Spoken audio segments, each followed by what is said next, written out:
গাজা উপত্যকা সম্পূর্ণভাবে দখলের চূড়ান্ত সিদ্ধান্ত নিতে যাচ্ছে ইসরায়েলের প্রধানমন্ত্রী বেনিয়ামিন নেতানিয়াহু। দেশটির প্রভাবশালী একাধিক সংবাদ মাধ্যম জানিয়েছে, চলতি সপ্তাহের মধ্যেই মন্ত্রিসভার বৈঠকে এই ঘোষণাটি আনুষ্ঠানিকভাবে দেওয়া হতে পারে।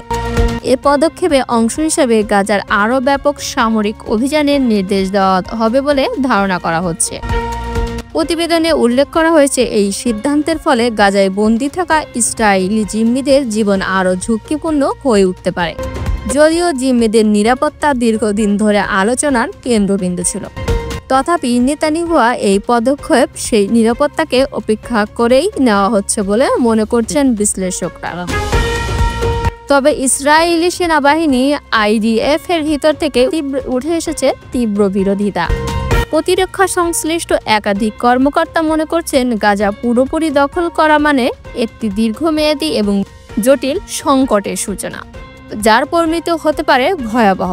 এই পরিকল্পনার বিরুদ্ধে তারা সতর্কতা জারি করেছেন।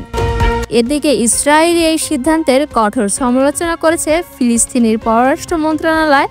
এক বিবৃতিতে বলা হয়েছে, এটি আন্তর্জাতিক আইনে ও মানবাধিকারের চরম লঙ্ঘন।